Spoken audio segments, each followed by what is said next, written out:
खबर देता है कि सब खत्म हो गया। अब वो उस उल्का को नहीं रोक सकते।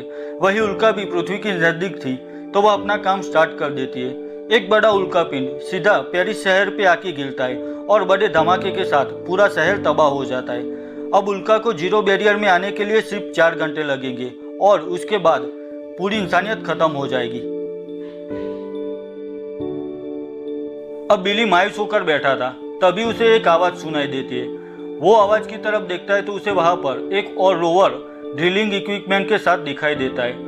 उसे देखकर बिली खुश हो जाता है क्योंकि उसमें उसका दोस्त एजे था और उसके साथ मिलकर उस बैकअप ड्रिलिंग मशीन की मदद से बिली की टीम फिर से ड्रिलिंग स्टार्ट करती है। अब भी करीब उनके पास 3 घंटे जितना वक्त था। अब एजे सिस्टम से काम करके अपनी सूझबूझ से वह लेयर ड्रिलिंग मशीन से तोड़ देता है, जिसकी वजह से काम आगे नहीं बढ़ रहा था।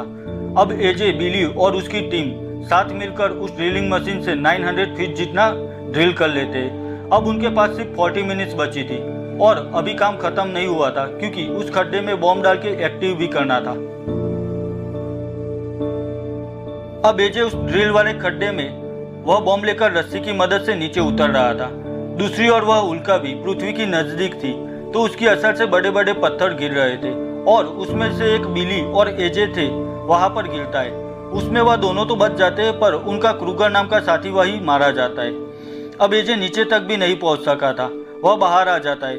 अब थोड़ी देर बाद तूफान रुक जाता है तो बिली और एजे फिर से उस खड्डे में बम रखने की तैयारी करते हैं, पर कर्नल विली उन्हें कहते हैं कि एक प्रॉब्लम हो गई है। शायद धमाके की वजह से इस बम का रिमोट और ऑटोमेटिक डेटोनेटर खराब हो गया है।